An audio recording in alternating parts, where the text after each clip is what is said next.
Hey, kids, tell everybody it's your duty to vote. I hope every American will turn out and vote. It's the votes that count. You need an absentee ballot. It gives you the power to vote. You're 18. Take the spoon out of your nose, take the needle out of your arm, take the beer out of your mouth, and go vote. Get up and Vote. Vote. Vote. Vote. What are you doing? You're just sitting there. Ever since I was a kid, I always heard, Remember, boys and girls, it's their duty to vote. you've got to get out the vote.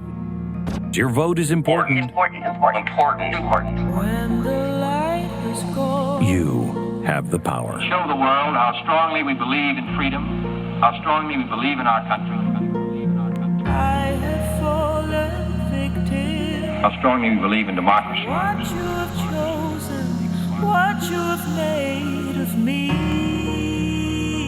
Your voice matters. Our men and women, they fought overseas for your right to vote, so don't waste it.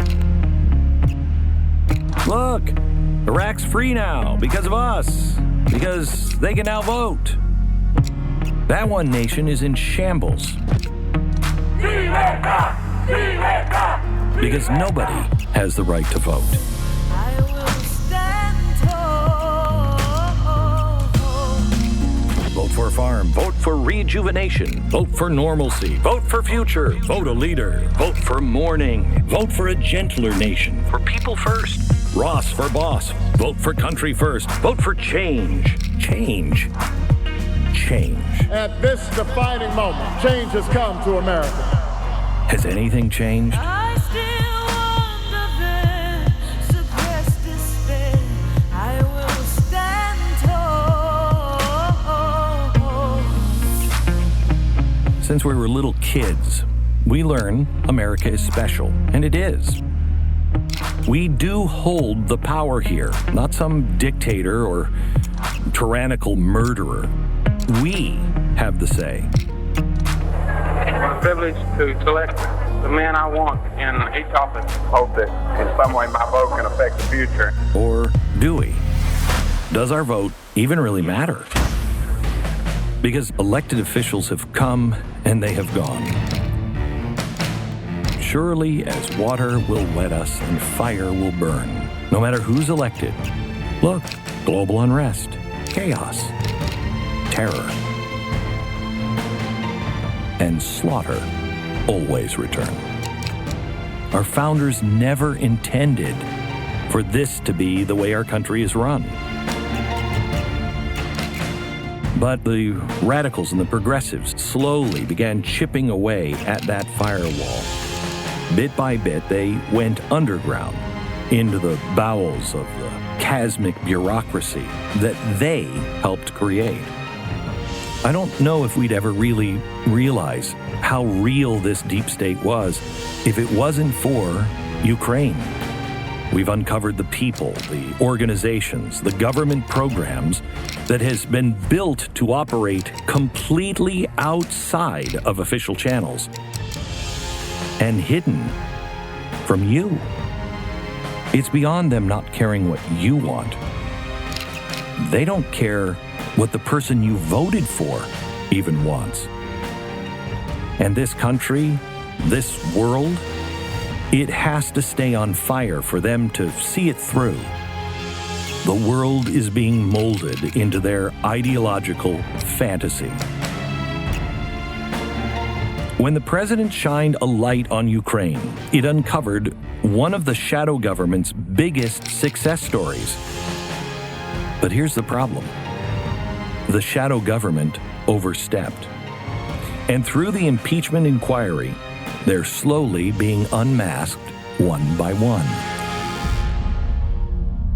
The shadow government is attempting to seize your destiny. I have fallen victim to what you have chosen, what you have made of me. So, no. Right now, does it matter who you vote for? 2016 could have ended up with Trump, or Ted Cruz, or Jeb Bush. But the deep state controls all of them. This shadow government is taking away from you and this nation everything that makes it great. Our freedom, our vote, transparency, real and lasting change. President Trump, wittingly or unwittingly, started this process. But believe me, it will be up to us now to expose them and take control of our own destiny.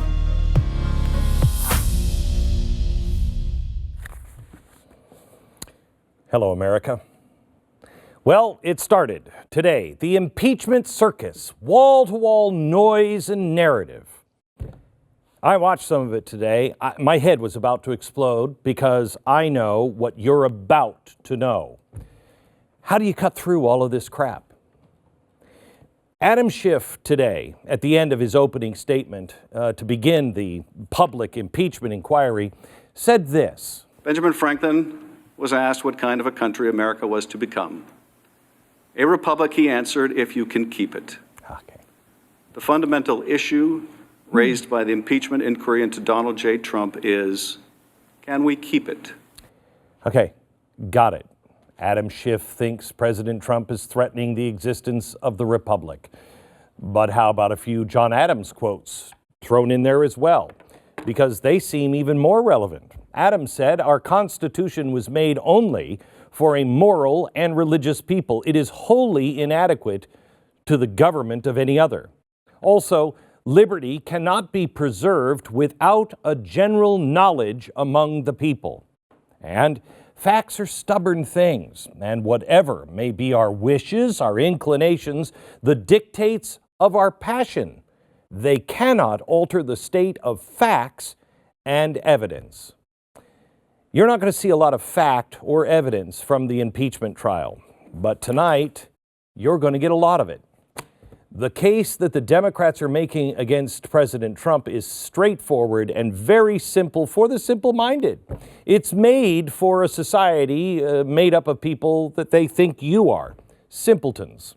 It's all about the phone call on July 25th, and President Trump just had a bad man he really wanted to beat in the polls, and so that's all this is about. They say there was clearly quid pro quo, that Trump used foreign aid as bait to pressure Ukraine to investigate the Bidens. They're going to say that this was bribery. Case closed. Unless you want to look for pesky little facts. Their case doesn't require any homework. It's made for simpletons. They dismiss any other related issues as debunked conspiracy theories, but they have not been debunked, and they are not conspiracy theories. They have put a firm boundary around one simple aspect of this case. That phone call, that's it. That's all you're allowed to see. You cannot go opening any other doors or talk to any people that might confirm anything but the guilty verdict that they have already determined in secret. But facts and evidence are stubborn things, as John Adams said. They require an investigation and honesty, regardless of our personal wishes, inclinations, or passions. This is the most complex story I have ever presented to you. And I said that about, 2 months ago when I did the mega chalkboard. I'm going to ask a lot more of you than the Democrats will ever ask of you. I am going to ask you as an American something that no media will ever ask for you because they don't think you can handle it. But let me echo Schiff's quoting of Ben Franklin. To keep a republic requires exactly what I'm asking you to do tonight. The hard work of understanding history and context and of asking difficult questions. There's not going to be any Adam Schiff spoon feeding here. You're going to have to think tonight. You're going to have to listen, perhaps learn, and then read after. But isn't that who we aspire to be? we are going to do something that has not been done by us ever before, and that is, as I get into the facts, I am going to live tweet. We are going to serve out on social media every single document that proves the point we're going to make tonight. But that's what it's going to take to be a nation of people who think and work through tough issues, who don't just follow the literal mob. That's a nation that pursues the whole truth. And tonight is exactly how we keep a republic. But we have to start with history.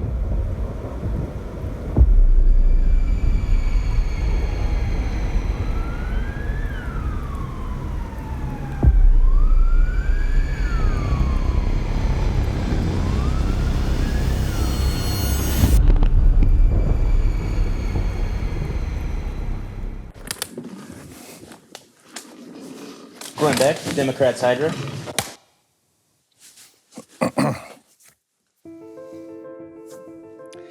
In the last special, I took you through multiple things that the left and the mainstream media intentionally leave out when they talk about Trump and Ukraine. I showed you how the media would just intentionally leave things out and mislead you. The whistleblower had to be heard. Well, we want to hear the whistleblower, but now the whistleblower can't be heard.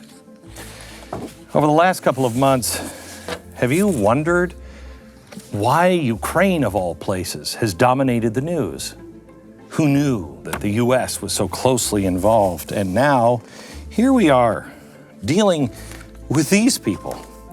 People we've never even heard of, having to learn all kinds of new names, new places. And is it worth it? Is this a puppet show? Did the president do something? What is the truth? Tonight, I want to teach you the difference between conspiracy fact and conspiracy theory. There is a difference. One is, hey, I bet you, and the other is, no, we have facts. To show you that what I'm going to present tonight is not a theory, it's a fact, you can just go back into the past century and you can see how this is played out over and over and over again. In the last century, you'll see the growing government reach, the US government, whether it's Woodrow Wilson, I hate this guy, and his work in redesigning the international borders after World War I. Here he is with his 14 points speech. Or maybe it's FDR. FDR, deciding all kinds of things for the people because he knows best, including he's the guy who brought us into bed with the Saudis. We had to be friends with the Saudis. How much have we paid for that relationship? Was that a mistake or was that right? But if you look, example after example, Iraq. This is the Bay of Pigs. This was because of our fooling around and trying to nation build in Iran. This is the Benghazi attack. I mean, it's over and over and over again. We never seem to learn our lesson. Every time we meddle outside of our borders, it's the same thing and it bites us squarely in the ass. And both parties say they're done with it. I mean, I think this is what this election was all about. This guy, people were saying, you know what? I don't want to be the world's policeman anymore. This guy said, I'm going to get us out. But did he?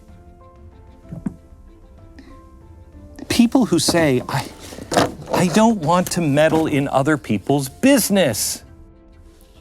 Those cries just seem to bounce off thick walls of Americans' monolithic deep state. Oh, and there is one. And if you thought hope and change was going to alter this, no, it's not going to. The U.S. meddling in other countries. If you think that's over, I'm going to show you some things tonight in their own words, with their own documents, that will beg to differ. But you really have to ask yourself, is this what you want? Should we be fomenting revolution around the world? Should we be starting revolutions in foreign lands, influencing the elections, and then partnering with NGOs to create this shadow government. And partner with these NGOs that don't have anything to do with you, that will met out justice, and then also pick the candidates for the countries. Did we pick these guys, or did the people of Ukraine pick these guys? That, I guess, is what we have to decide, isn't it? All of this is being done in your name. It's being done with your money. And I don't think most people even know it, let alone are okay with it. I want to introduce you to this man. This man is Alec Ross. Now, he's from the State Department. He's the senior advisor for innovation. And here he is talking about something new, the State Department's strategy in 2012. And to date, we've trained more than 800 civil society organizations from 50 countries around the world. This is just an unnuanced success that Secretary Clinton helped bring to the State Department. Wow, after the Bay of Pigs and Benghazi, finally success. Now, this clip is not going to make much sense to you right now, but we will lay out all of the facts for you here in a second. Just wait. I'm asking you to stick through this special tonight, because to truly understand the complexity surrounding the current impeachment effort, to know why you must talk to the whistleblower, you must. It's going to require some patience and doing homework beyond the approved tidbits that the media tries to spoon feed you every day. They think you're a dope. They think that people can't sit through complicated things. Maybe they're right. I've never felt that way. So what is it that people are really afraid of when it comes to Ukraine and Donald Trump? Yes, they're afraid of losing an election. They could honestly be afraid, hey, is he colluding with those people to throw an election? But it's so much more complicated than just 2020. That's why we actually need the Senate to pick this impeachment inquiry up. Yes, it's going to pass in the House and it's going to have nothing. It's a show trial. But we have to reveal what's really going on with our State Department and what they're doing overseas, to air our dirtiest laundry, and maybe, just maybe, claw our way back to some legitimacy in the world. But we need context and we need background. You know, the things that the mainstream media never provides. That's why we're bringing you these specials. That's why I'm asking you to join us in this quest by subscribing to the Blaze TV. We cannot do this without your help. We've made this special free so everyone can watch it, but we ask you to please become a member. Help us pay for this research. All right, if you've ever played chess or checkers, you know checkers is just about making the next move and to jump. But you know chess, that requires strategy. If you play chess like checkers, you're going to lose. Presidential elections are all about focusing on that next move. But if you really want to accomplish something real, systematic change, well, that requires strategy. Now, you may have heard me in the past, a couple thousand times, talk about a group called the Fabian Society. It was created when London looked like this in 1884. And it took its name from a Roman general named Fabius. His Latin nickname means delayer. Well, that doesn't sound very good. Delayer? I don't want to be, well, he was fighting Hannibal. Remember the one with the elephants? This powerful army came across the mountains, and Fabius avoided major head-on battles. Instead, he used smaller strategic skirmishes, and his patience led to attrition and wore down Hannibal. This is the Fabian Society. This is one of their booklets from around the turn of the century after they first started. Socialism and intellectuals. All intellectuals love Fabian socialism.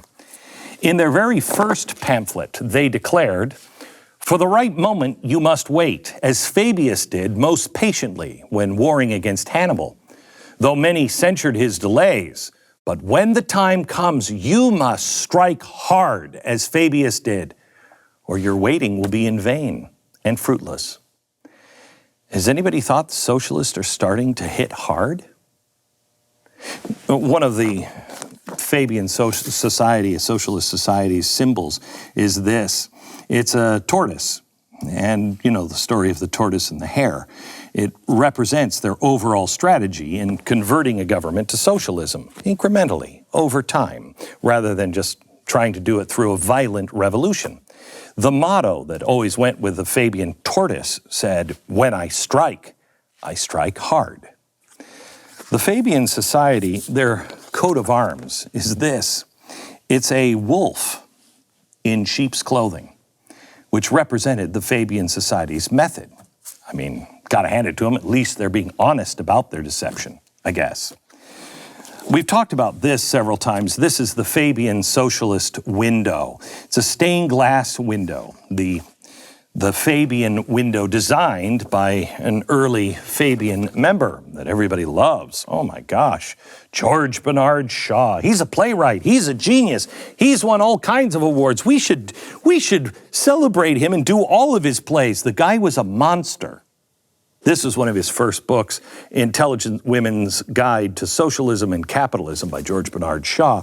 He was a Fabian socialist. He is also the guy who came up with the idea of maybe we can make some kind of a chamber and fill it with gas. That's George Bernard Shaw. So in this window that he designed, he depicted the Fabian founders. He included himself in the starring role, building the new world. This is him hammering the world. See the guy with the bellows. They're heating the globe as if it's a piece of hot red steel. Then they hammer it into the shape they want. On the shield above the world, they have the wolf in sheep's clothing. The message across the top of the window says this: pray devoutly, hammer stoutly, and remold it nearer to the heart's desire. Well, that says it all, doesn't it? And pray devoutly, hammer stoutly? The Fabians were all about the concept of gradualism. And the crazy thing is, it's working. The Fabian Society founded Britain's Labour Party in 1900. It's Britain's Labour Party that they started, and it's still going strong today. In 1951, the Fabians took their vision global, creating a couple of things. The Socialist International organization, still very active today. Their goal of Socialist International was to be a central coordinator for the worldwide socialist movement. It seeks to establish a world government and views the UN as the ideal way to accomplish this goal. When they had their Oslo conference, here they are originally, when they had their Oslo conference, though, in 1962, they said, the ultimate objective of the parties of Socialist International is nothing less than world government. As a first step towards it, then we seek to strengthen the United Nations so it may become more and more effective. Even today, Socialist International is committed to a new democratic order. In their Declaration of Principles, they state, the international challenge is nothing less than the beginning of a new democratic world society. We can't allow blocs, nations, and private corporations to shape the political structure of the planet as a mere byproduct of their own self-interest. Strengthening the United Nations is the important step in the creation of this new democratic world society. By the way, to give you some idea where the American socialists are headed, in 2017, the Democratic Socialists of America voted to withdraw from the International Socialist Union because they said these guys aren't left enough. Feels too many Socialist International member parties in other countries just aren't doing enough to bring that one world government into play. Now, these are the people today, of course, that we know. But there's lots of groups. Today's Fabian Society gets significant funding from the Foundation for European Progressive Studies. FEPS is the think tank wing of the Party of European Socialists. The PES is the association that all of the members of the socialist parties in the EU nations are part of. It's all part of an umbrella political party that campaigns to get socialists elected to the European Parliament. Naturally, all these European socialist parties are also members of the Socialists International. Another vital way Fabian socialists achieve gradualism, well, created university, especially really prestigious ones. In fact, this guy in 1894, George Bernard Shaw, and 3 other prominent Fabians decided to use the 20,000-pound gift the society gave him, and they created the London School of Economics. Today, The Guardian describes the school as political clout, as being closely wired to Parliament, Whitehall, and the Bank of England, which is precisely what the Fabians set out to do. In 2006, it was a perfect moment illustrating the slow and steady success of the Fabian Socialist project, when the original Fabian window was reinstalled in the London School of Economics. Who had their picture taken in front of it? Who spoke at the unveiling ceremony? Labour Party and Fabian Socialist Minister Tony Blair. By the way, this is the graduating class of the London School of Economics in 1954. In that you'll find this young, handsome man. George Soros graduated in 1954 with a philosophy and economics degree. I'm not exactly sure what kind of philosophy they teach there, but I could guess. All right, let's go back to America, because that's what we really care about, right? Well, as socialists developed their slow and steady approach in England, socialists were trying to gain a foothold in America as well. This guy is Walter Lippmann. He's a famous American journalist and was a member of the New York Socialist Party. In fact, here's the New York Socialist Party at the beginning. In France, near the end of World War I, he worked briefly on the staff of this guy, Edward House. Now, Edward House is really interesting because here he is with Woodrow Wilson and his really evil wife, who was actually president for a while, but that's a different story. Here he is over here with the president. Now, House was the president's closest advisor. Wilson and House's partnership was a little shady because House wasn't a member of Wilson's cabinet. He had no official position at all, and yet he lived at the White House. In 1917, House put Lippmann in charge of a secret panel. It was a presidential top secret research group. Here they are. It's called the Inquiry, which made up pretty much almost the entirety of the Ivy League academics. And Lippmann recruited most of the advisors, and the Inquiry met in secret to design America's post-World War I plans for the world.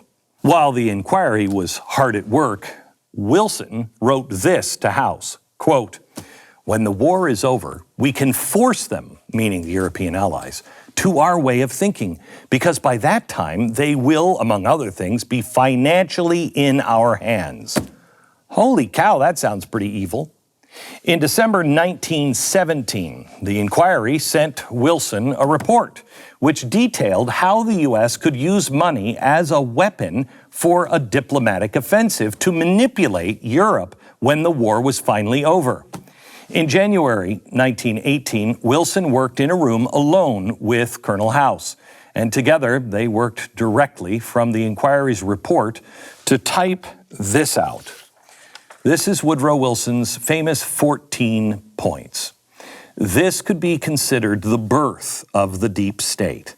Wilson's 14 points, of course, helped create something else. This is an original letter from Woodrow Wilson talking about the League of Nations and how it is the only thing that will save the world, and Europe must follow along. The League of Nations, in particular, the 14th point, called for something like it. It was the world's first major attempt at a structure for world government.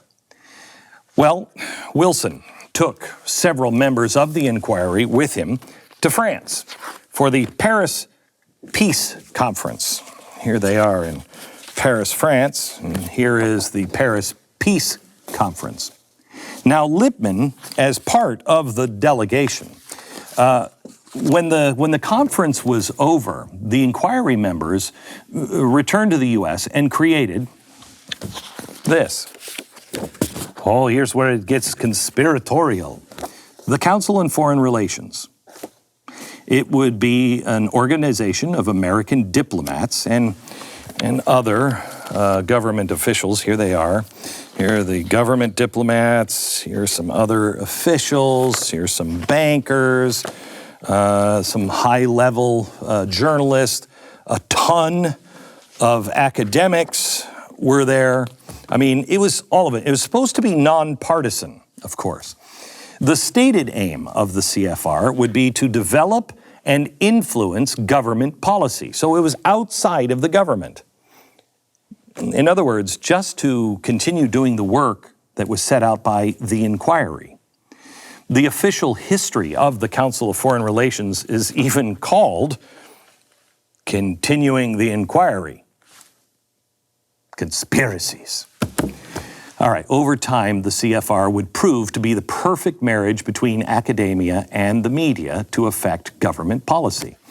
So now, let's fast forward 20 years. It's 1939. America's about to go to war again, mainly because of all of the things that Wilson did after World War I.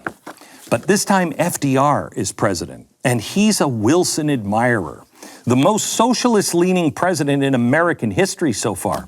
And shortly after World War II broke out in 1939, the Rockefellers decided to fund a 5-year top-secret Council on Foreign Relations project called the War and Peace Studies.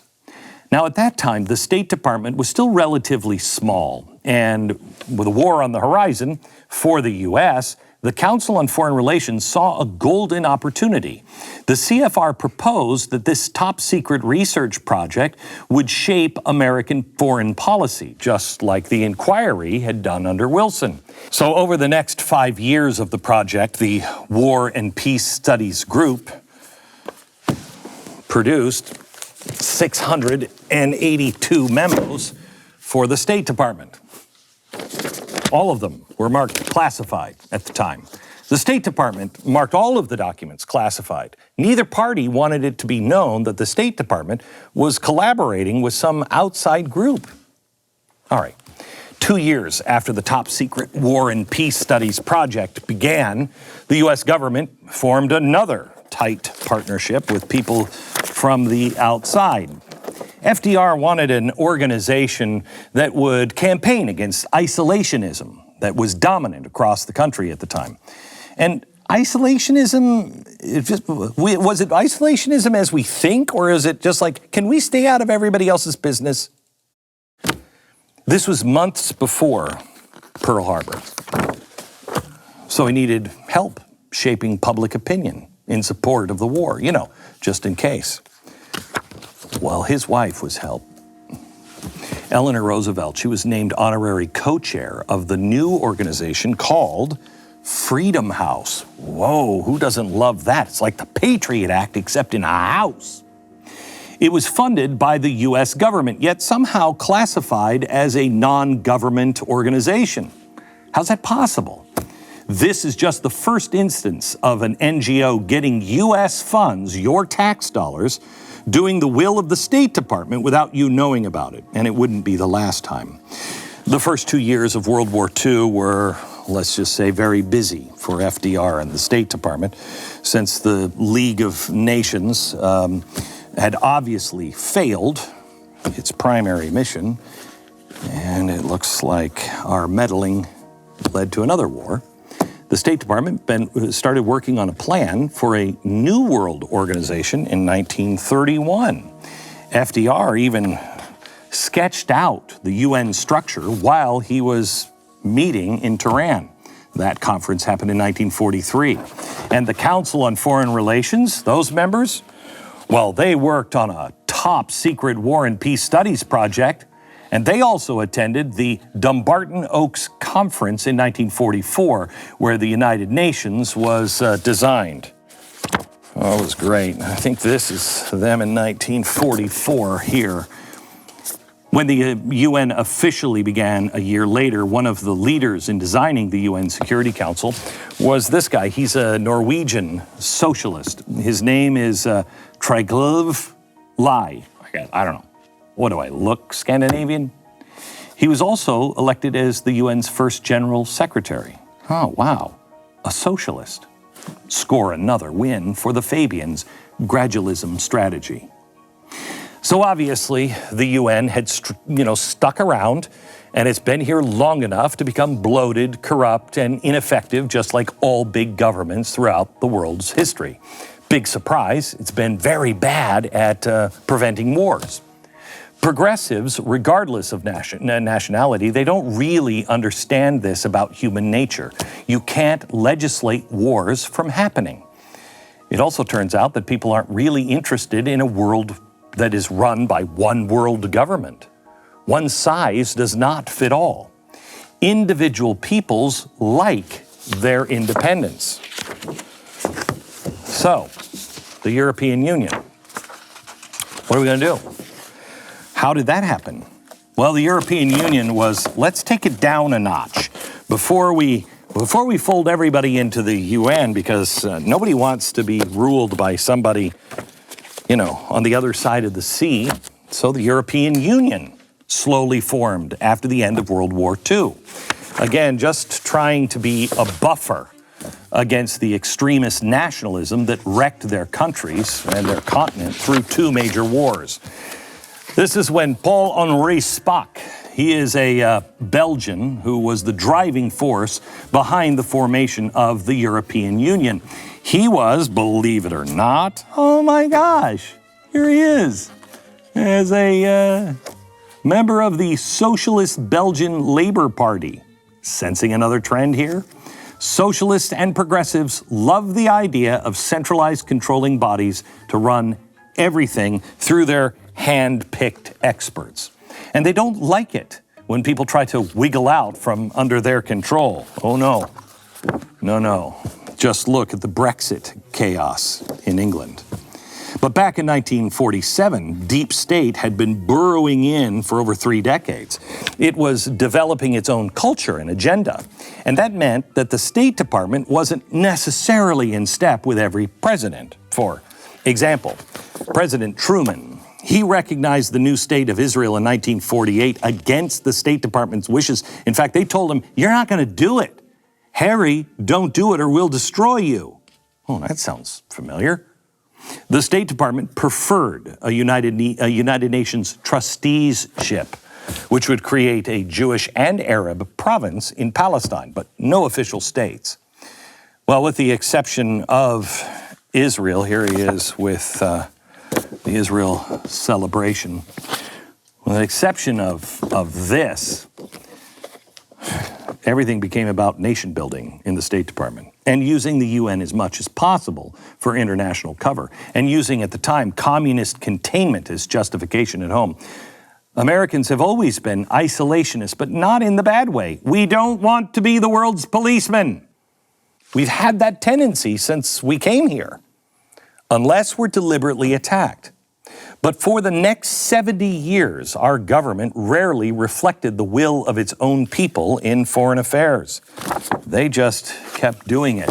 We tried to nation build in Korea under Eisenhower. Here's Cuba and Vietnam under Kennedy. Here's that one. How about these two? I love these two. How about Vietnam and the Dominican Republic? Johnson, that was another one we were going to solve. Or here's Nixon, Vietnam, Cambodia, and here he is, nation building in Laos. Then with the president, President Reagan, Grenada, and Nicaragua. Have any of these worked out for us? I just want to ask. Then Panama under Bush. And then there was Somalia, and then Haiti, and Bosnia, and Serbia under Clinton. There we go, here's Haiti. Ooh, here we are in Bosnia. I remember that worked out really well. Here he is in Serbia. And then we got to George W. Bush in Afghanistan. How's that working out? And then George W. Bush and Obama with Egypt. That didn't work out, did it?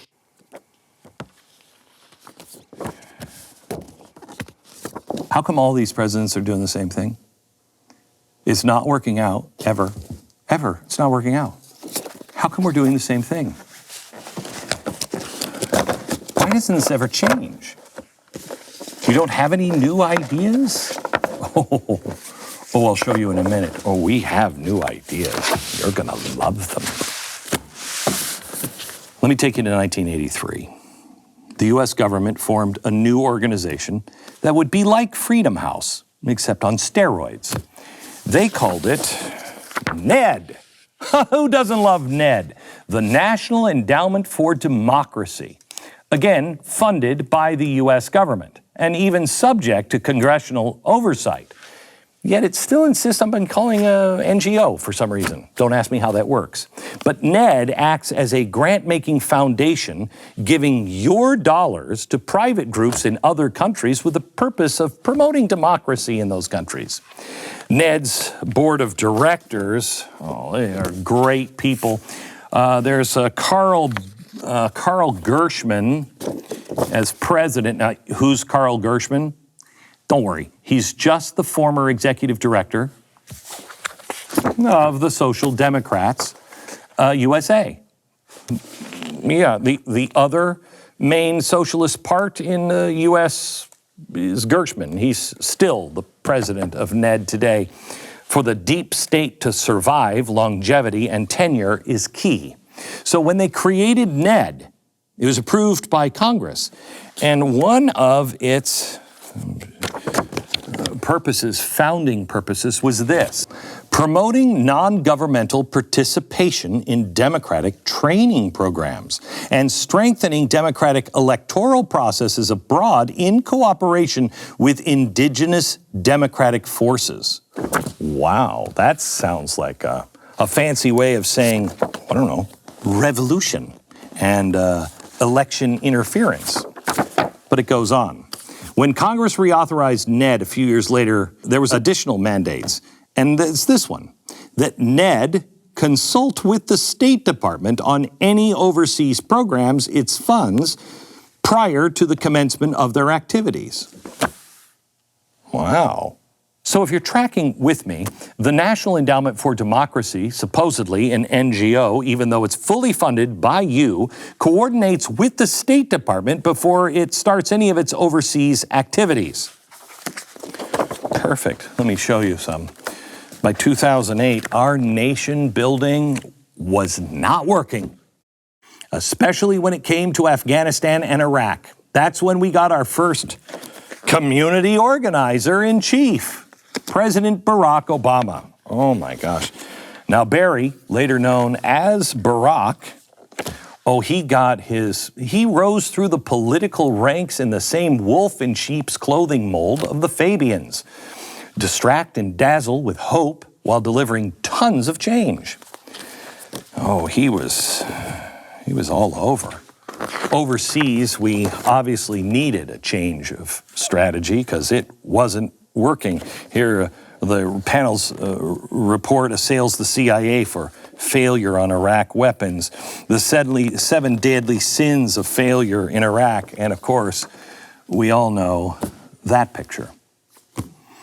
The CIA and military ops weren't cutting it anymore. We'd have to tailor our nation building, country by country. How are we going to do that? Well, welcome to the age of irresponsibility. Because the deep state didn't stop its efforts altogether. No. They just farmed them out.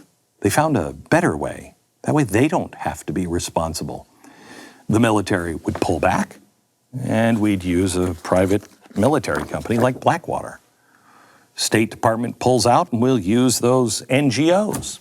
CIA pulls back, and, well, we have Google and Twitter and Facebook. They're doing all the community organizing on a global scale, and we can't control them. Or can we? You see, the tools have changed, but you still heat the world and remold it nearer to the heart's desire. One of the main architects of this 21st century strategy was in the Obama White House, and we talked about her an awful lot at the time. Her name is Samantha Power, and her doctrine was really known as the responsibility to protect. I explained it 8 years ago on Fox. Why don't you get together with my charity group? So she did. And then they spawned, you ready?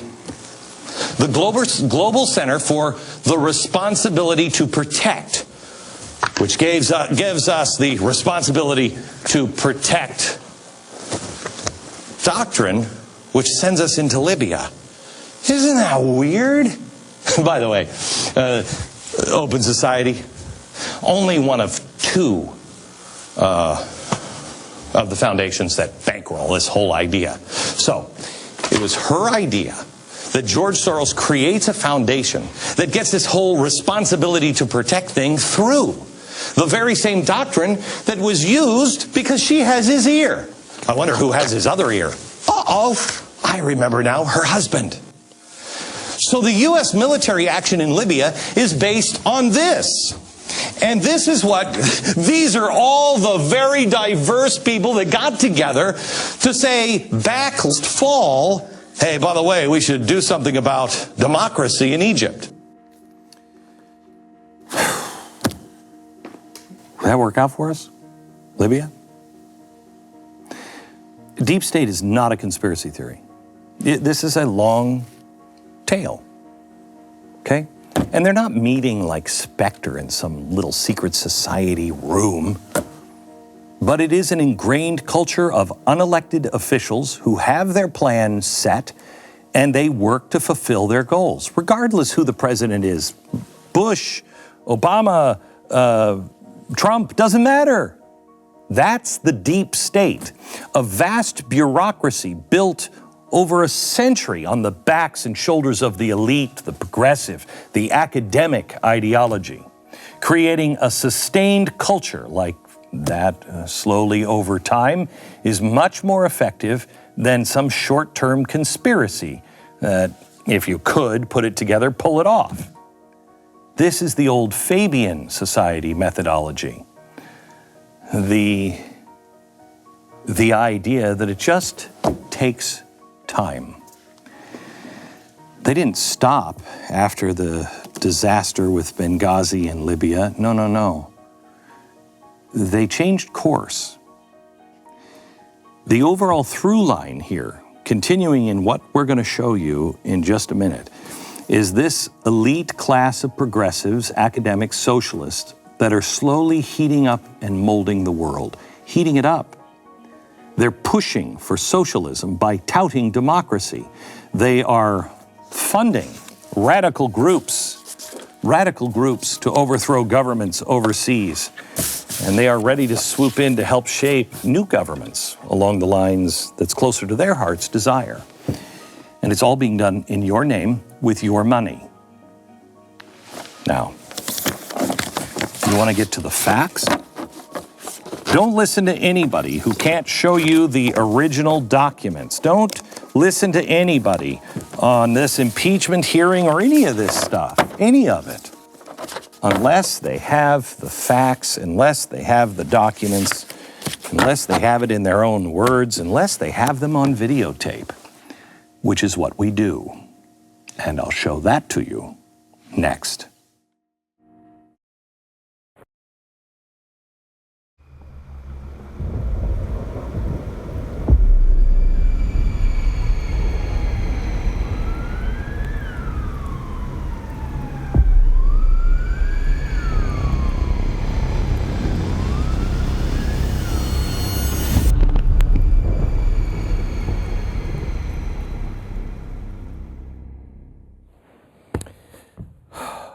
Potty break, everybody.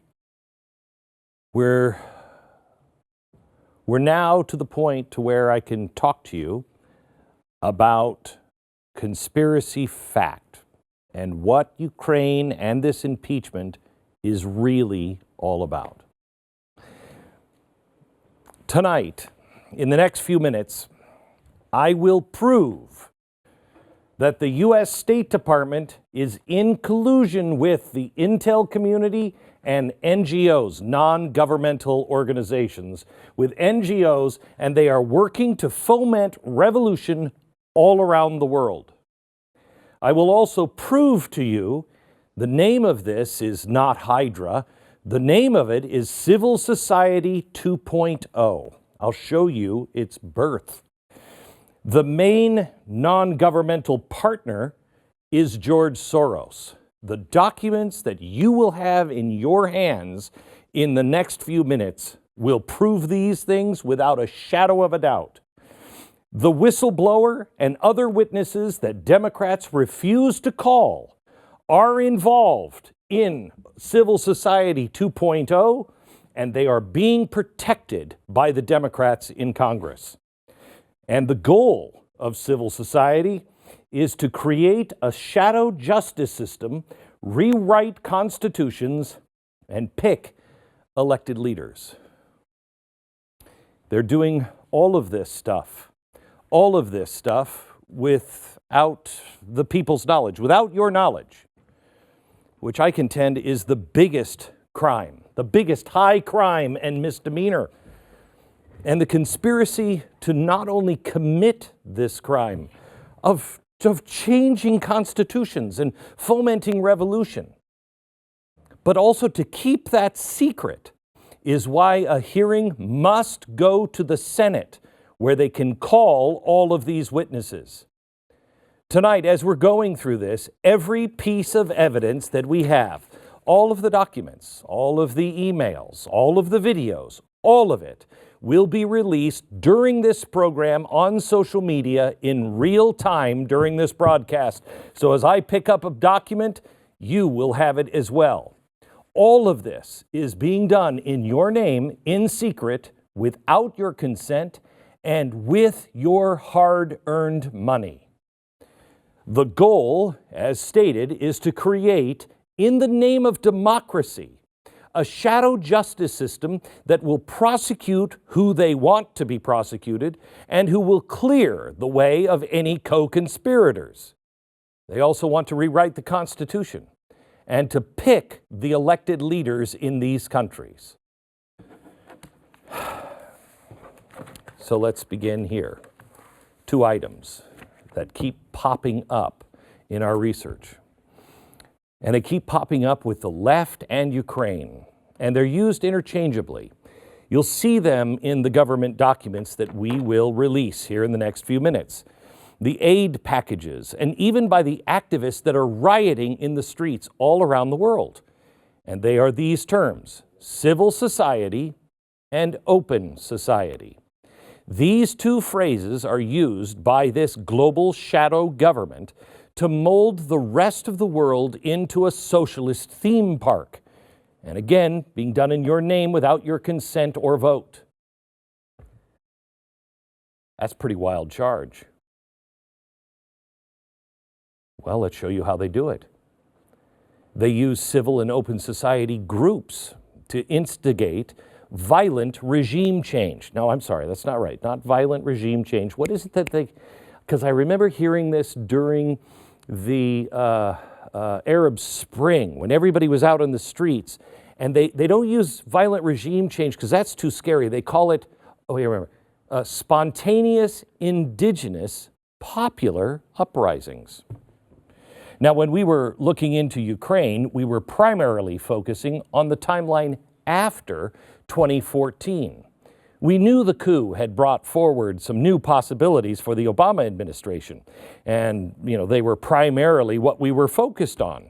The Bidens got richer. The DNC and the White House for Obama used this new relationship to try to influence the 2016 election. I've laid all of this out in our previous specials with all of the facts and even incriminating audio tape that still today no one in the media seems interested in. There is little to no doubt in my mind that this was indeed what was going on, but still something was bothering me, something was missing. If you watch that first special, I barely even mentioned George Soros and his funding of an NGO in Ukraine because I didn't know enough about it. So I kind of downplayed it because I know how toxic it is to mention George Soros. I know what will be done again to my reputation and what will be said about this program because I dare bring up the name George Soros. But he was funding an NGO, a non-government organization in Ukraine, alongside the Obama administration. Now, according to two former prosecutor generals in Ukraine, that non-governmental organization, the Anti-Corruption Action Center, was being shielded by the U.S. ambassador and by the U.S. State Department. Well, things started to come together and become a little more clear in an interview I did with a former Ukrainian official who was working inside that prosecutor general's office, and he was actually there when people started organizing and protesting in the streets to get his boss fired. I want you to watch this interview. I want to make sure I understand this, because this is something that the American media will never cover, and that is, you say that it was from day one the George Soros organization that wanted him out. Why would they want him out? Why would they want him out? That was the question we were asking them.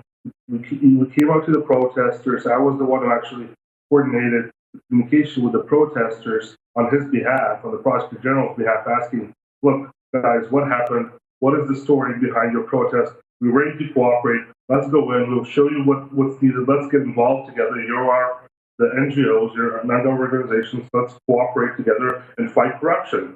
We invited them to the prosecutor's office, and they still, after that, even got worse and protesting all over Facebook, all over physical protests every day by the prosecutor's office, and nobody knew at the time what was they doing, what was their agenda. If you happen to watch that Saturday podcast of mine, you might remember my reaction. So wait a minute.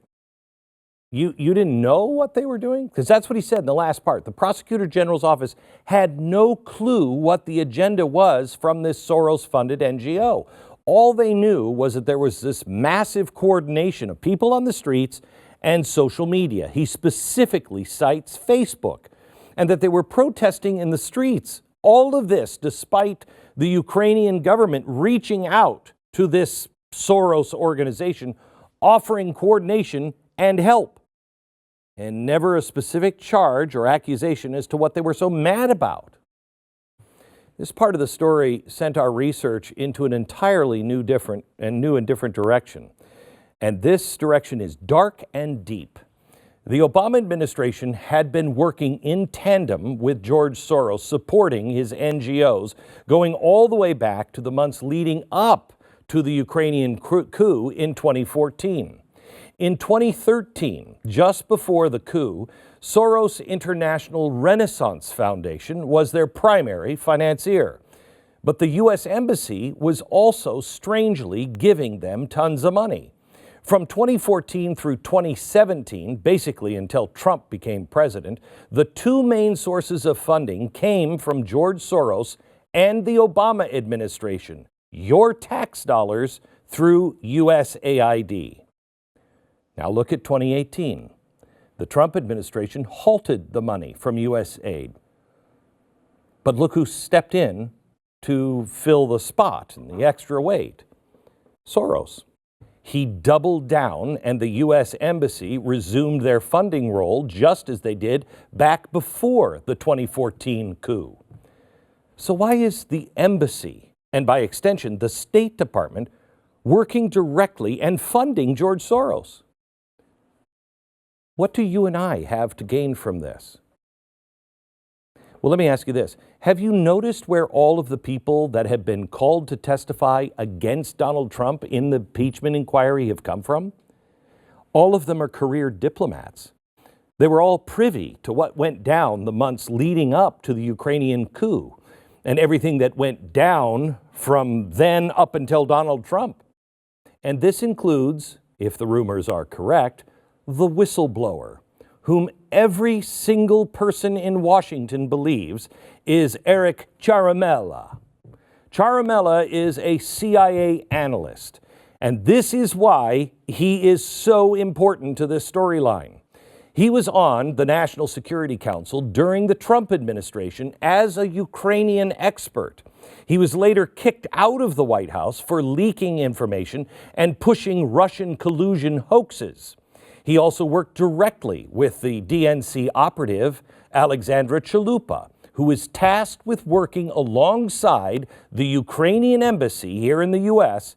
to dig up dirt on Donald Trump. And if this isn't enough to discredit him as a witness, he also worked alongside Joe Biden when he was made the point man in Ukraine. But wait, there's more.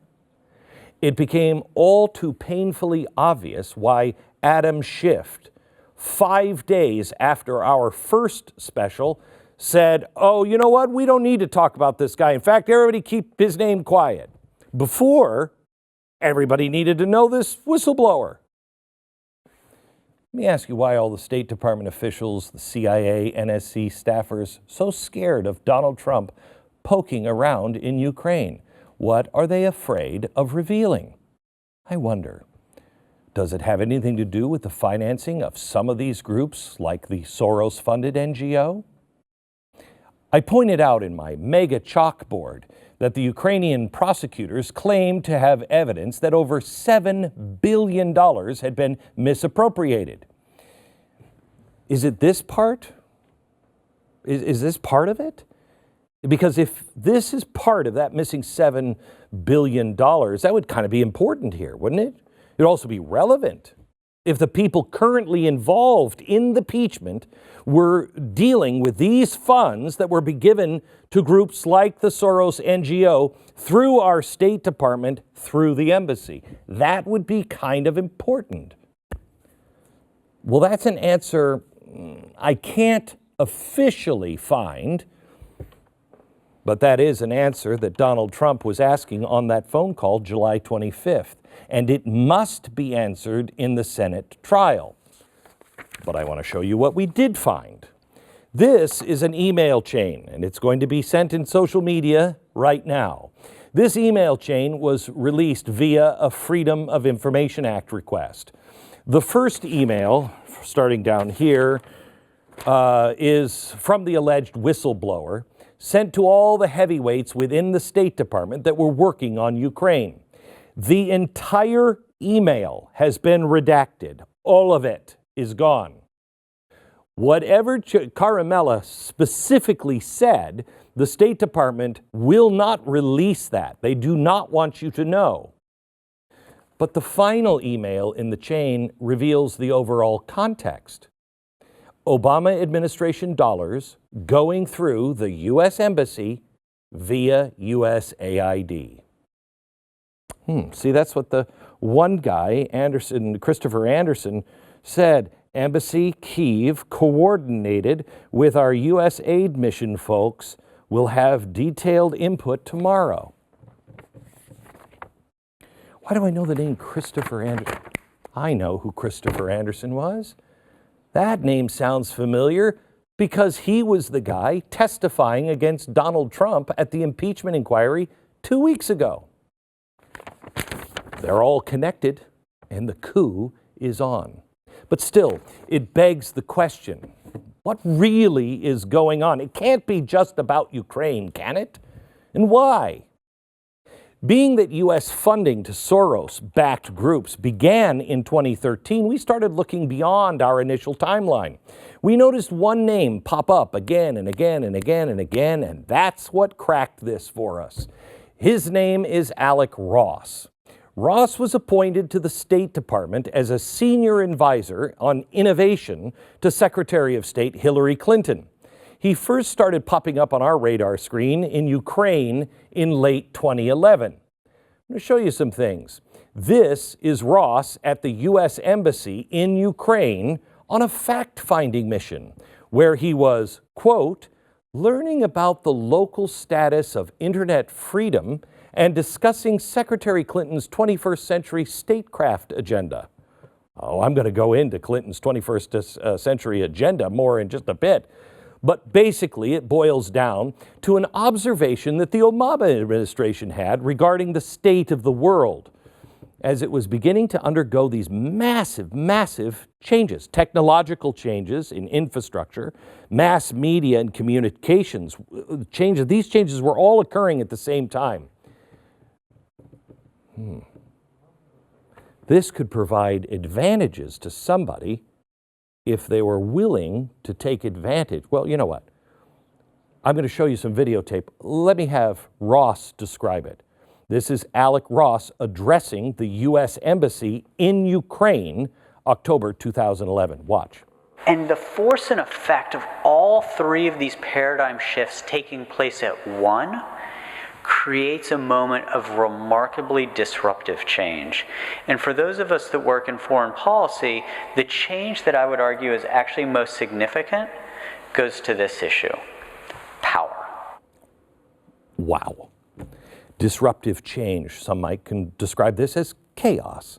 But ultimately, for those willing to exploit it, the reward is power.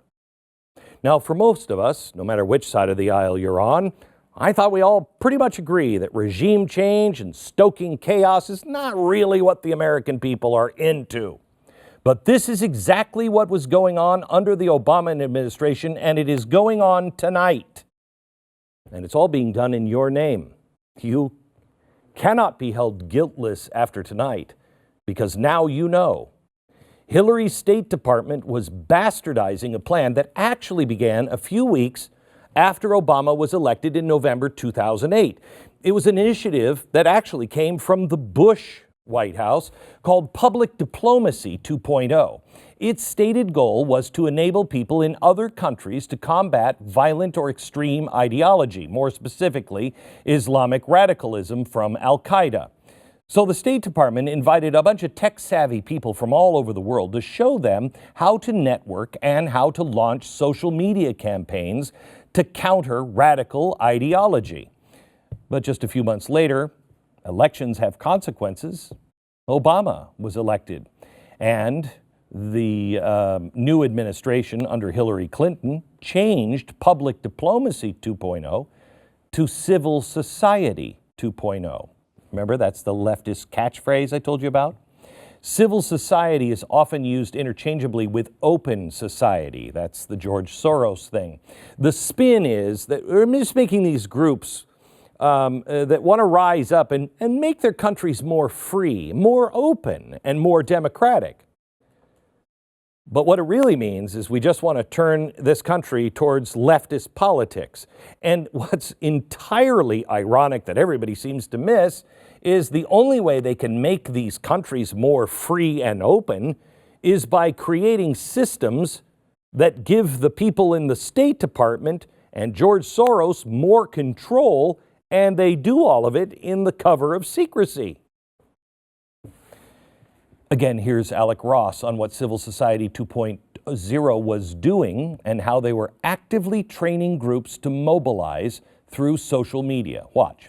A second one is a program that Secretary Clinton launched in Marrakesh, Morocco in November of 2009 called Civil Society 2.0. And what we've done with Secretary Clinton's Civil Society 2.0 program is we've taken one of America's undeniable strengths, the strength of our technology and of our innovators, and we've put them to work in service of our diplomatic goals. So what we've done is we've created these things called tech camps, where over a couple days there's very intensive training of grassroots civil society organizations by American technology experts. I wonder if any of those groups are conservatives. So let's call a spade here.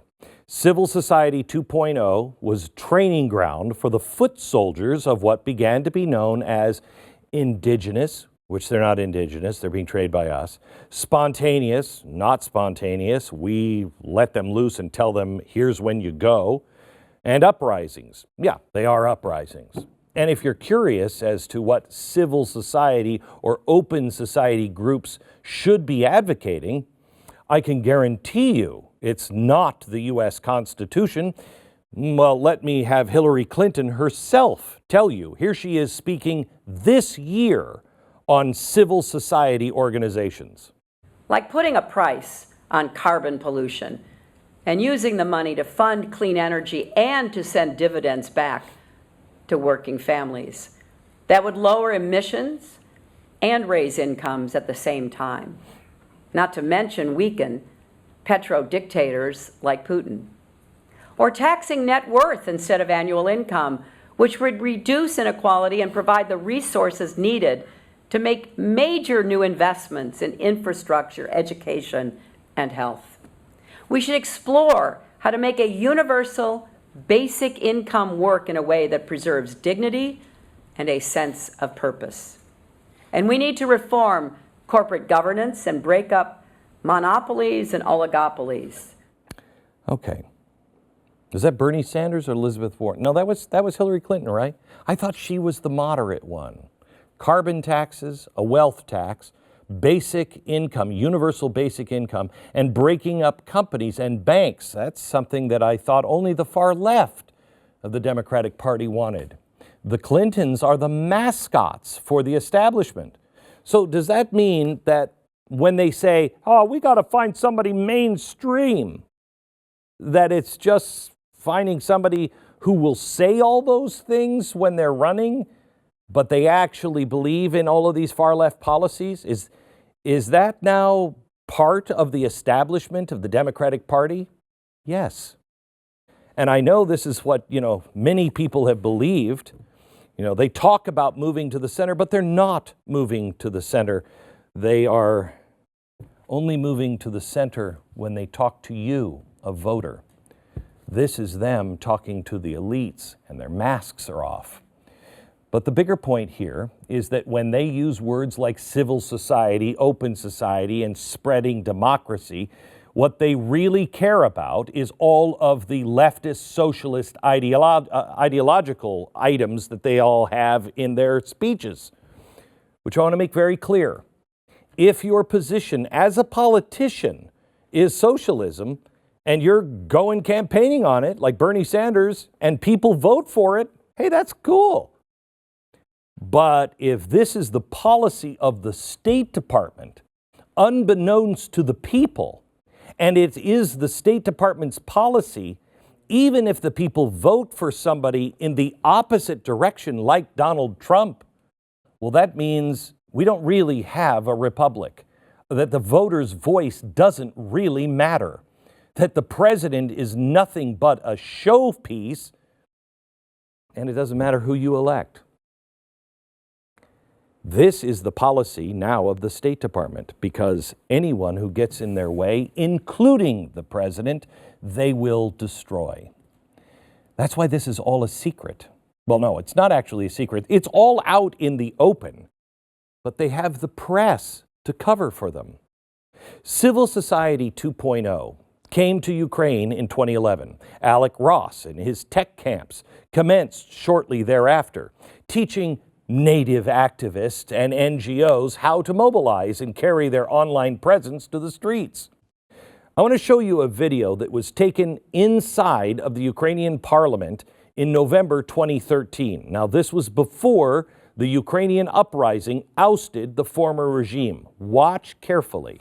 Что на территории нашего государства при поддержке и при непосредственном участии посольства Соединенных Штатов Америки осуществляется проект Техком, в рамках которого ведется подготовка к разжиганию гражданской войны на Украине. Stop this for a second. I don't know about anybody else on the staff, but I don't speak Russian, so Did we have this translated for the people? Apparently no. Okay. Let me translate for you roughly. What he's saying there is right now, right down the street, just a few blocks away, the U.S. State Department is training people to start a revolution. That's what he's saying. Now, it's very important to point out that this particular guy was very pro-Russia, and that's why he was being shouted down, because he's very pro-Putin and Russia. But what he's saying is true. It was happening. This is Alec Ross, traveling around the world. That's what he wanted to get started. And make no mistake, they do not want a strong Ukraine able to defend itself, or the Obama administration would have sent the weapons systems that they were begging the Obama administration for to defeat Russia. They say now, oh, that's so important, but it wasn't then. What they want is a state that is beholden to the Democrats' Hydra. So as we started to analyze Ukraine, we started to break down the left's strategy in tearing down an entire country and molding it in line with their political ideology. The founders of the Fabian Society would be very, very impressed. It's a four-part strategy, and since Ukraine was so successful for them, we're going to use it as the case study. But I want you to know that I'm only using Ukraine as an example. This is happening all over the world, and I will show you how close it is to your house a little bit later. First, step one. Step one is the U.S. State Department and their proxies, like the National Endowment for Democracy and Freedom House, we just taught you about a few minutes ago. They identify, train, and fund civil society groups to mobilize. This is civil society 2.0 and operations like Alec Ross and his tech camps. It all began eerily enough on September 11th, 2012. And make no mistake, these programs are designed for one thing only: revolution. They operate to nurture chaos and collapse the regime. They are not even trying to hide that fact. Check out this quote from Alec Ross. Quote, "Some of the things that I spoke about when I came into the department, things like leaderless revolutions or virtual organizations, they might have been really edgy or a little off-center. But after Tunisia and Egypt, nobody is questioning the abstraction of leaderless revolutions. And after WikiLeaks, certainly everyone understands the power of virtual, globally distributed organizations." Now, if leaderless revolutions and leaderless organizations sound familiar, let me remind you, it's because that's what they say about Antifa. You can't go after Antifa. And you can't even say what Antifa is really for or against, because they're a leaderless activist group. We can't shut down Occupy Wall Street because there is no leadership. No administration in their right mind that believed in the principles of this governing document called our Constitution, outside of Obama, Hillary, FDR, and Wilson, would ever condone anything like this. That's the work of a madman to destabilize the Western world. But that's why they built it to run separately within an already established organization like the State Department. Now, I'm not telling you that everyone in the State Department is bad. I am telling you there are people that will guard this with their life. These policies are being pursued right now as we speak, and they could give a flying crap who the president is. Again, the quote from Alec Ross, quote, "Instead of trying to create a new bureau, what we wanted to do was build a long-term institutional capacity. I leave feeling that the work has been fully institutionalized and the programs will live on." What was it the Whistleblowers lawyer said? Don't worry, if one falls, two will rise to take its place. That's weird, because that's kind of like Hydra. Don't worry, if you cut the head off of one, two heads will rise in its place. By the way, a little tip for Alec and Hillary and the State Department and George Soros from Captain America here. You're on the wrong side, guys. Maybe you should stop talking and acting like Hydra. Of course, Hydra, they were socialists because the Nazis were socialists. It's starting to become clear now, a little bit perhaps, why the U.S. ambassador in Ukraine was telling Ukrainian lawmakers to keep their hands off of Soros NGOs. One of the star witnesses for Adam Schiff in the impeachment is the former Ukrainian ambassador. It said that Trump and the new president of Ukraine spoke about this stuff in the July 25th phone call. They both said that they knew that the ambassador in Ukraine was in with dirty people with our State Department and Ukraine. Multiple sources verify that she told the prosecutor general in Ukraine to keep their hands off of the Soros NGO and various others with the State Department. Is it now a little more clear why she would have said that? Because Soros is working with the State Department. It's not criminal to them, it's the plan. It's also clear why a CIA analyst was involved in the U.S. aid money going to Ukraine. And now is a whistleblower against the president who is looking into that? Or maybe why the main witness in the impeachment are all from the State Department and diplomatic corps. And also, how the intelligence community and FBI has seemingly been operating on their own to bring down Trump. It's because, as Alec Ross said, this operation has now been, quote, institutionalized and will live on. Now, let's move to step two. The step two is when the opportunity emerges, the U.S.-trained activists go into action. Now, I'll talk about the Arab Spring here in a bit, but the opportunity in the Middle East and North Africa was the Tunisian fruit vendor setting himself on fire.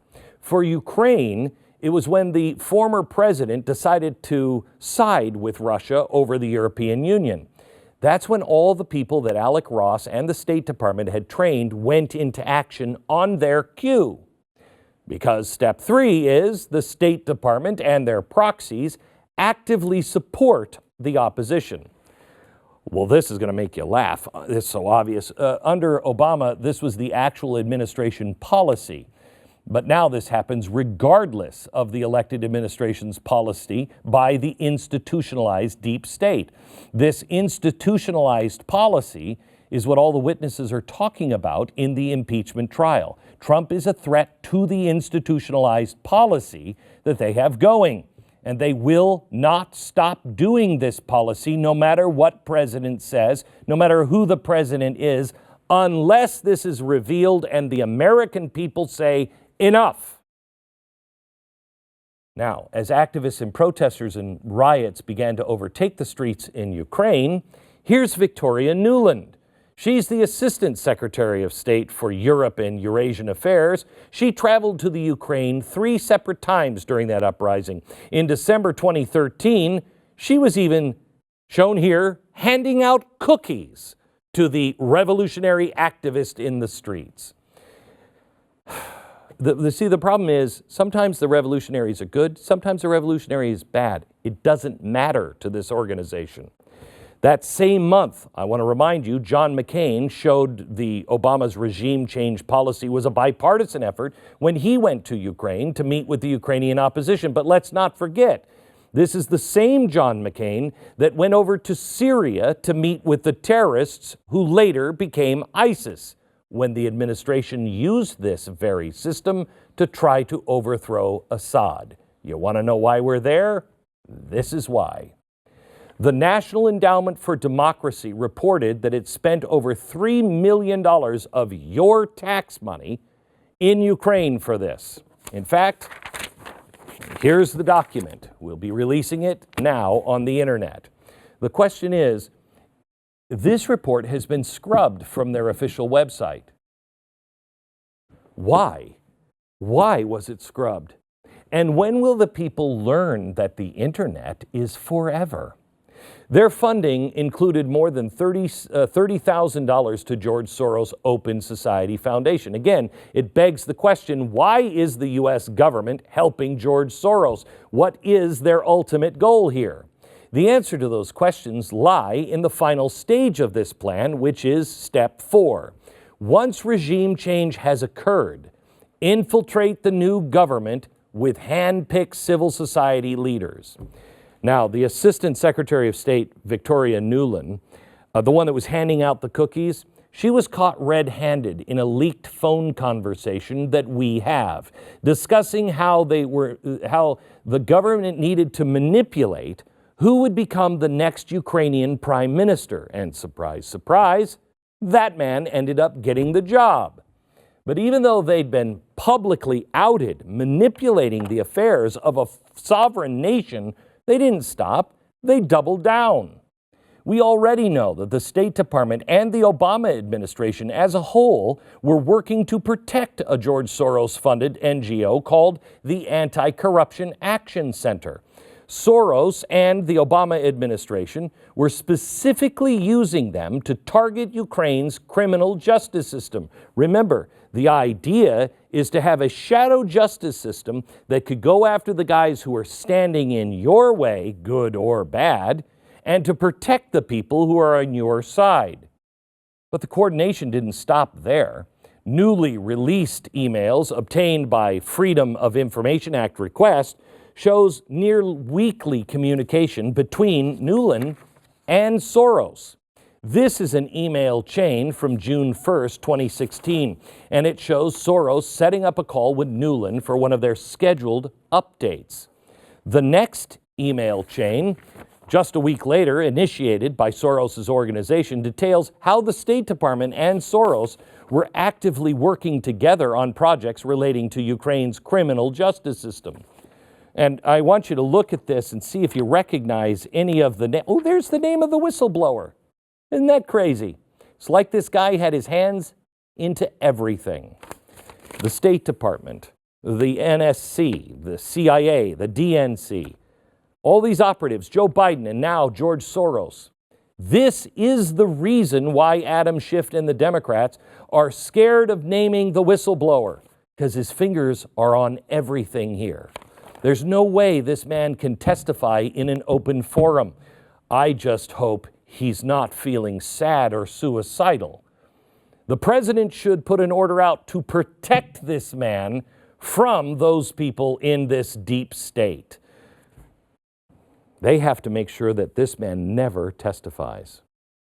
Now, we're sending this document out right now, and this document is insane. This shows you how bold they are. This is the final piece that shows you the full extent of how embedded the State Department and George Soros were together in Ukraine. This is the one that sealed the deal on the theft of an entire country.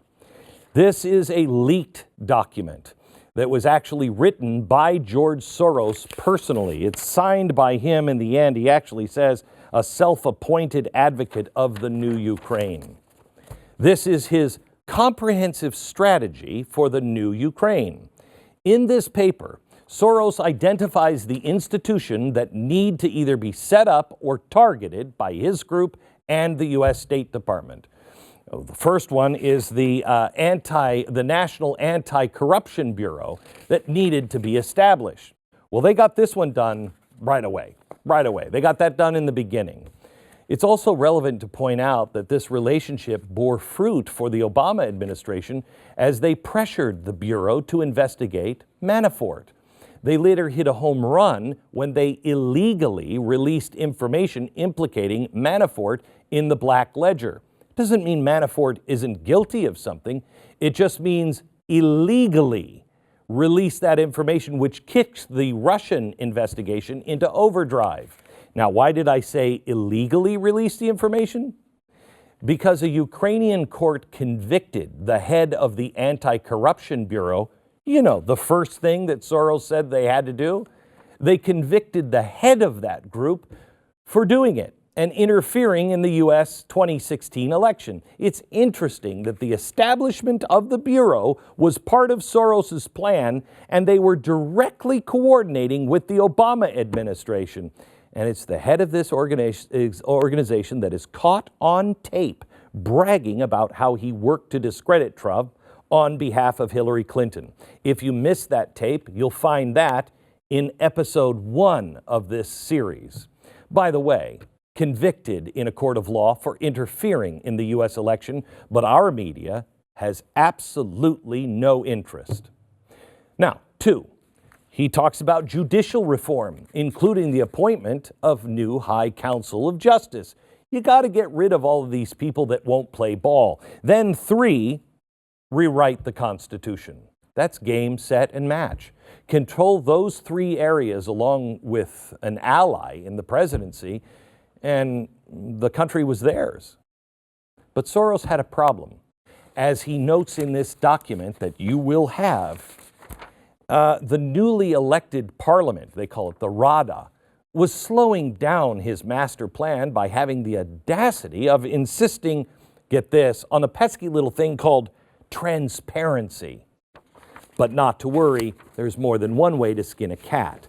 Soros notes that after a year of preparation, all the pieces were finally in place. I want to read this exact. Were finally in place for radical reform. The framework bringing the various branches of government together has also emerged. The National Reform Council brings the presidential administration, cabinet of ministers, and the Rada and its committees to civil society. Wow. He did it, which is basically all of the government, all of it, now would be linked directly to George Soros and the U.S. State Department. We control it. That doesn't sound like a democracy. It doesn't sound like a free country. I feel bad for the people in Ukraine. We're monsters. Oh, but don't worry, Ukraine, remember, is only the example, the one that is brought up in the impeachment. Oh, there's more. This shows the insane hypocrisy of Soros and our State Department and anybody else involved in this. To claim to be spreading democracy, the National Security Committee has the power to completely bypass their parliament, designed to fast-track radical reform by completely subverting the will of the people. That doesn't sound like democracy. Now, here's the best part. You want to know who really pulls the string and what now has become the most powerful entity in the new Ukraine? All you have to do is look to paragraph 5 on page 4. You're going to love this one. The sole financier for the National Reform Council was the International Renaissance Foundation, also known as the Ukrainian branch of the George Soros Foundation. Well, but never mind. It's okay, because Soros points out that the Ukrainian department would later take over the funding for the Reform Council. So there's that. But the project management office would eventually fill Soros's funding role, and that would lead the change on implementing reform projects. But where are they going to get their funding? George Soros. So he's standing by also in this document with $1 billion of his own money to invest in various Ukrainian businesses. Because why settle with bending a country to your leftist policy and your will when you can also bilk billions to boot? Oh, but he makes it clear in this document that he's not going to take this money. He's going to reinvest all of his profit into his civil society programs.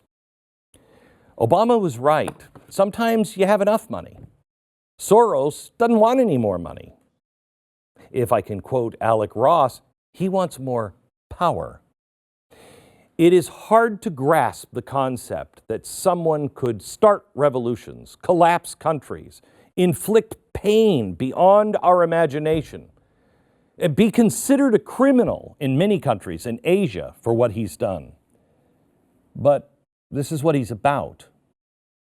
I want to remind you of the words that he said that we showed you on my special from Fox, The Puppet Master. Listen to him in his own words.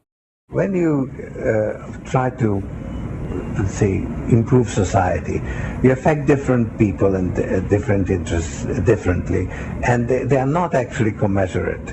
So you very often have all kinds of unintended adverse consequences. So I had to experiment, and it was a learning process. The first part was this subversive activity, disrupting repressive regimes. That was a lot of fun, and that's actually what got me hooked on this whole enterprise. It's a lot of fun. Ukraine became the crown jewel for the new institutionalized deep state and their like-minded partners such as George Soros. And we might not have truly ever known the full extent of how bad it became if it wasn't for that July 25th phone call between Trump and Zelensky, because Hydra mobilized and they revealed themselves. You know, I heard a lot of people say, I just think I want a politician that will burn the whole thing down. Well, you got that in Donald Trump. He's a hand grenade. But this hand grenade went off and exposed the system. It's up to you, because Ukraine is just the tip of the iceberg. When Clinton's Civil Society 2.0 first came to Ukraine, consider the state of the world at the time. I want to go back to the speech Alec Ross was giving in Ukraine in 2011. Here he is discussing the redistribution of power in certain parts of the world. Watch. I think the best example of how it's redistributing power is if you think about the revolutions in the Arab world. A lot of people call these revolutions Facebook revolutions or Twitter revolutions. I actually disagree very strongly with people calling them Facebook revolutions or Twitter revolutions. The revolutions going on in the Middle East that he's talking about were more commonly known as the Arab Spring. At this point in time, November 2011, revolutions had broken out in Tunisia, Oman, Yemen, Egypt, Syria, Libya, and Morocco. Two regimes, Egypt and Libya, had already fully collapsed. Now for the parts of the Arab Spring. The Obama administration was much more overt in their participation. Do you remember this from Hillary Clinton? That is the land of unconfirmed reports. Yes, we came, we saw, he died. Did it have anything to do with your visit? No, I'm sure it did. Every time I hear that, I think, Gaddafi was a monster. But I think of that video here of Gaddafi barely alive, being dragged through the streets by the mobs and beaten to death. We came, we saw, he died.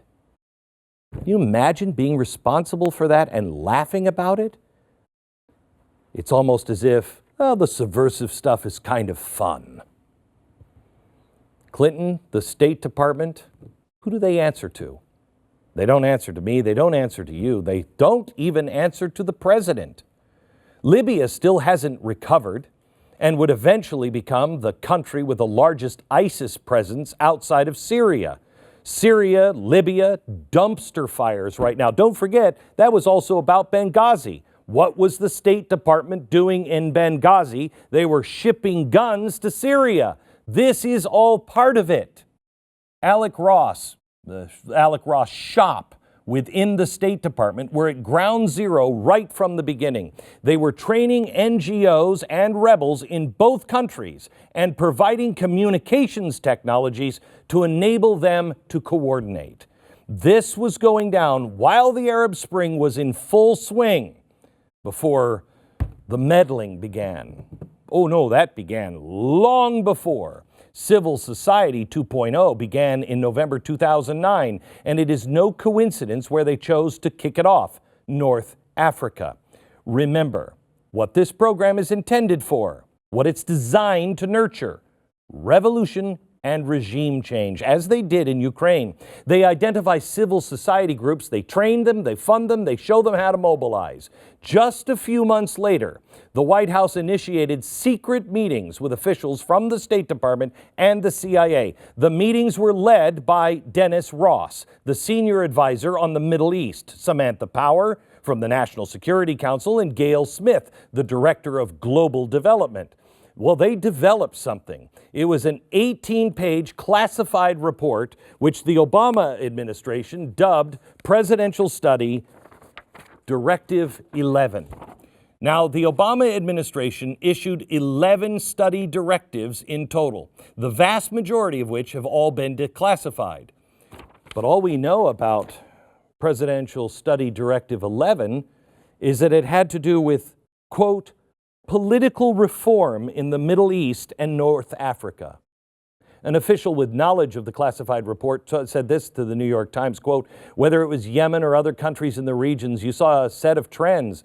A big youth population, threadbare education system, stagnant economies, and new social network technologies like Facebook and Twitter. That was a real prescription for trouble, or an opportunity for somebody who liked power."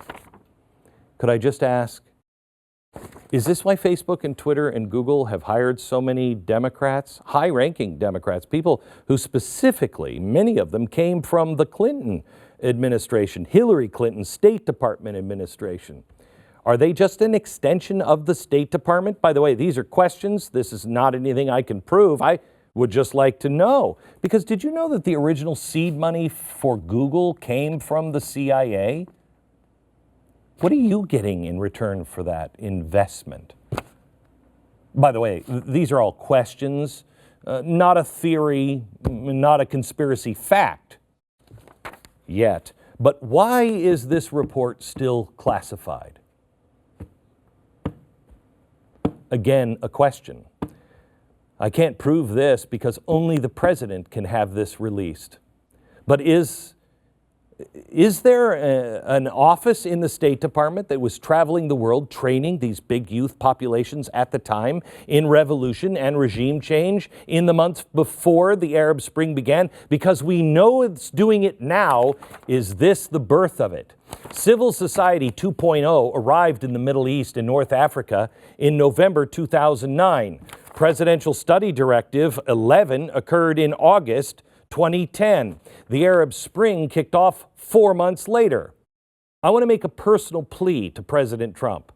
If you want to know how institutionalized Hydra really is and why they will not allow you to continue, you might want to declassify Directive number 11. If you want to see how deep the Ukrainian rabbit hole really goes, declassify Presidential Study Directive 11. You are the only person, sir, that has the power to do it. I have a feeling that the strategy they used to take over Ukraine and other places might be described in this presidential directive. Everything that was happening in Ukraine was being done during the Arab Spring. Civil Society 2.0 had been on the ground a full year before the Arab Spring kicked off. And what did they call that again? They said it was a spontaneous revolution.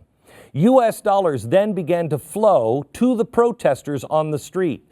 They did this through funding from the Freedom House and National Endowment for Democracy. What a coincidence. Remember, the State Department had that meeting in 2008, a few months after Obama was elected?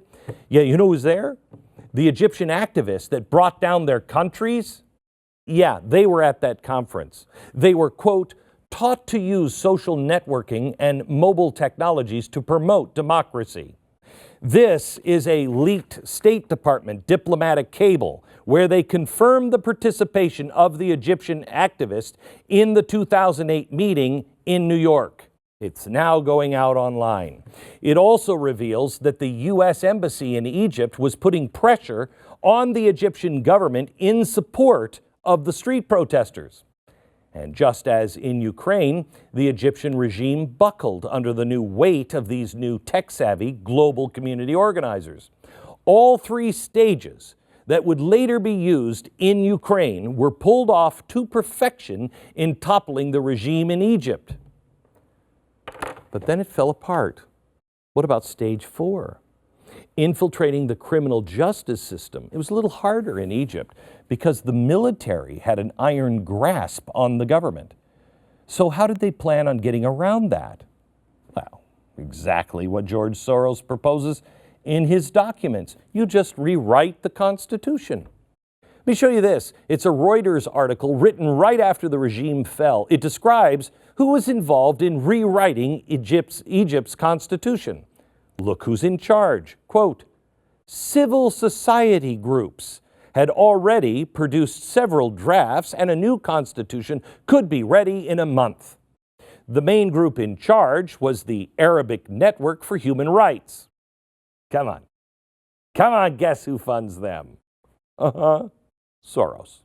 And while Soros funded all the NGOs that went to work rewriting the Constitution, he then moved to get his guys into top-level positions within the government. Remember, that's part of the last step. Mohammed el-Baradi, he emerged out of nowhere as the de facto leader of the revolution. He was also a trustee of the organization called the International Crisis Group. They're a think tank that claims to be, quote, working to prevent wars and shape policies that would build a more peaceful world, or if I may paraphrase, a civil society. They're also founded and funded George Soros. Everything was in place for a Ukraine-level theft of a country, but the Egyptian military stepped in and stopped it. What began 10 years ago in North Africa and the Middle East, and then later perfected in Ukraine in 2014, is still going on as we speak. We may have a new president, a new administration. There's a new sheriff in town. But Hydra doesn't care. But to be fair, let's just say, because at this point you could say, you know what, they're trying to foment revolution only in bad countries. Oh, but I wish that were the case. A few months after Civil Society 2.0 began in Ukraine, a near identical project popped up in Macedonia. In February 2012, the U.S. government gave George Soros nearly $5 million to carry out a, quote, civil society program. According to the financial disclosure, Soros was involved in training and funding Macedonians on freedom of association, on youth policies, on citizen initiatives, pervasive arguments, and the use of new media. So in other words, what they were going for here was the Macedonian Spring. The money flowed through the State Department and was facilitated by the U.S. ambassador to Macedonia, Jess Billy. Wow, that's weird, because that's what we're claiming happened in Ukraine. We have the documents to show that. And here is another ambassador who works for the State Department doing the same thing. Now, at this point, it's not surprising coming from the Obama administration, but after Trump was elected in 2016, an additional $9.5 million was allocated to keep that operation going.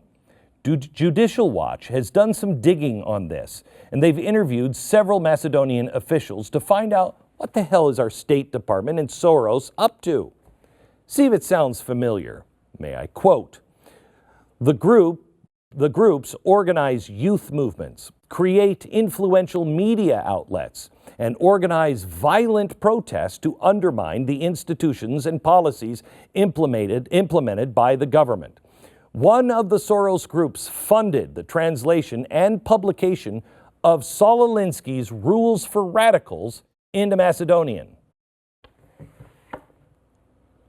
Who in their right mind would do this?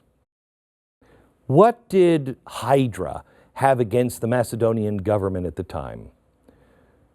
Well, one theory is that they are one of the more conservative governments in all of Europe.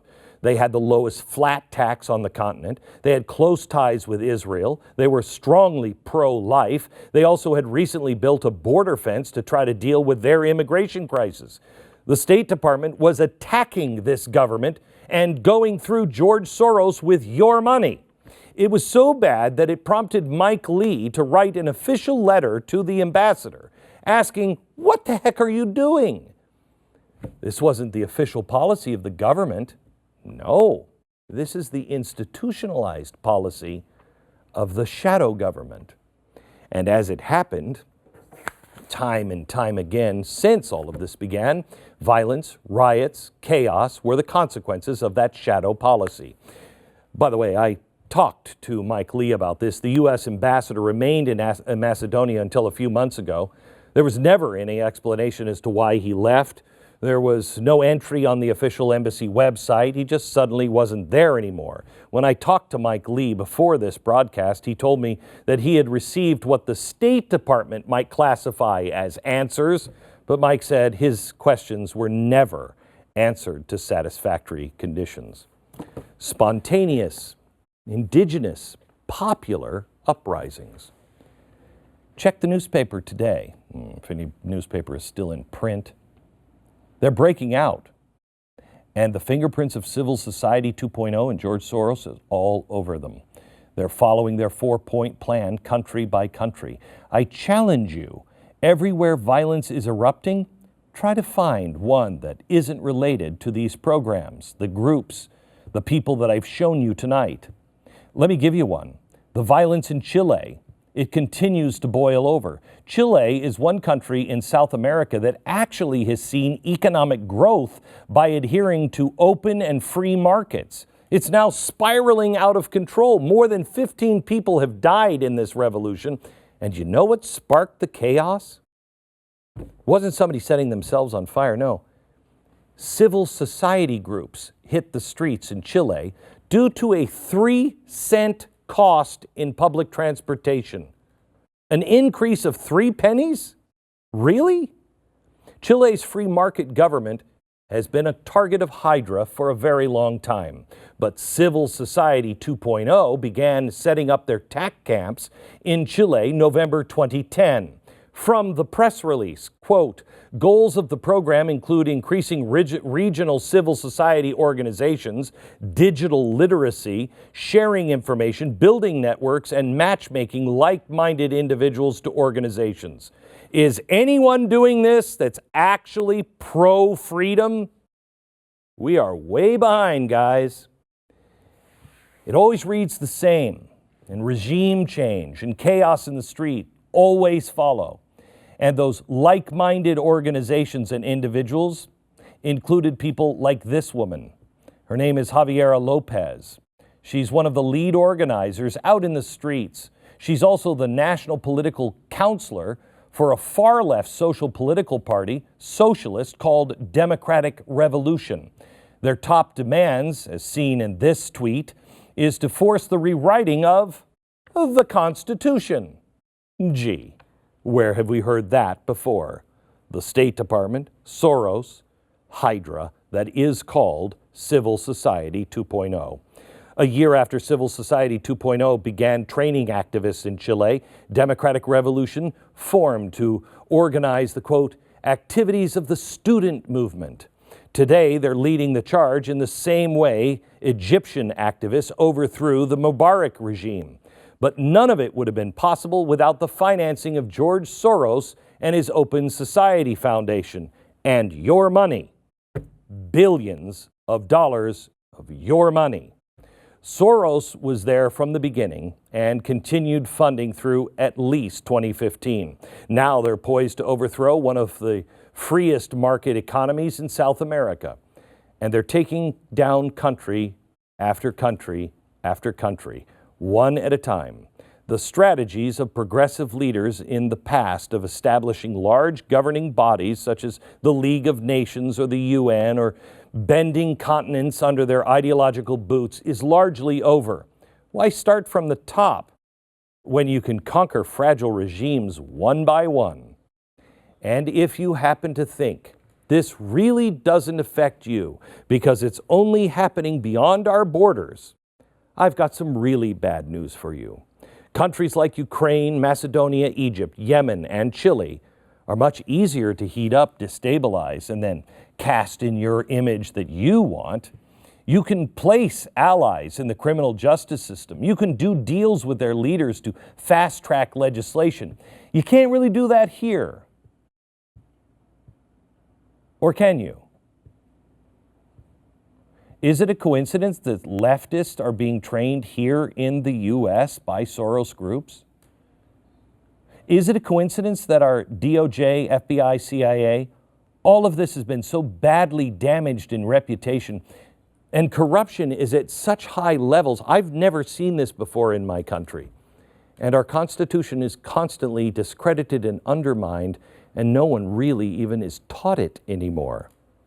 How far-fetched is it to believe that in the next 5 years you could get America to call for an anti-corruption bureau because it has to stop? Some outside force that would come in and rat out corruption.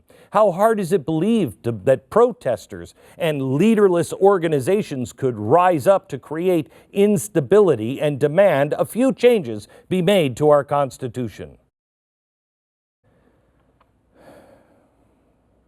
It's been a long night. You have a lot to think about, and you have a lot of homework to do.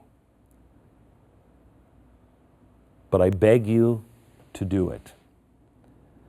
This has to be exposed because make no mistake, it is happening here in the United States.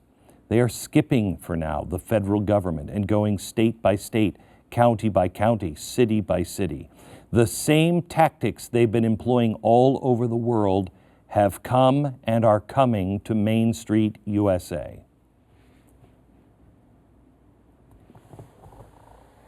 We are currently in touch with several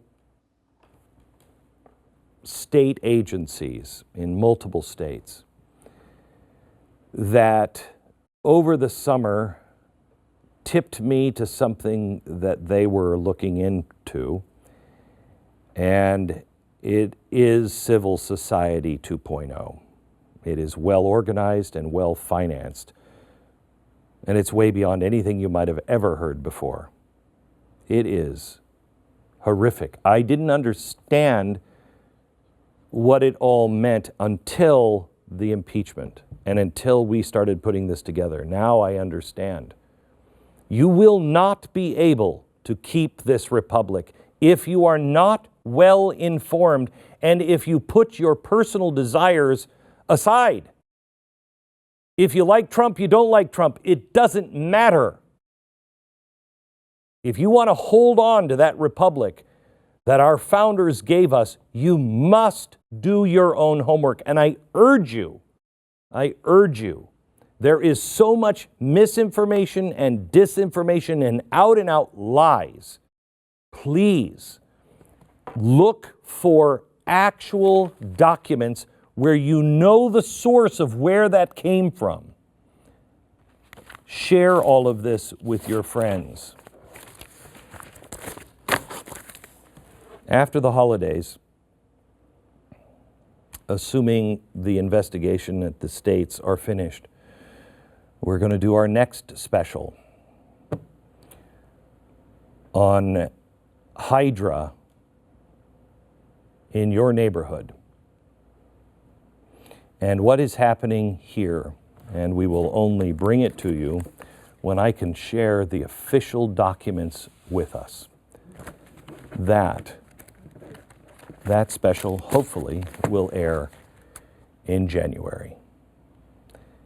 I would ask that we use Thanksgiving and Christmas and New Year's to do some soul searching and ask ourselves, are we humble enough to get down on our knees and not only thank God for all of the blessings that we have, but to beg Him for protection? Are we willing to renew the American covenant? Because I tell you tonight, unless America does its homework calmly, rationally, does not add to the chaos, and unless God's not on our side, He never was, unless we are on His side, the republic will perish. What do you say? Not on our watch. From Dallas, good night.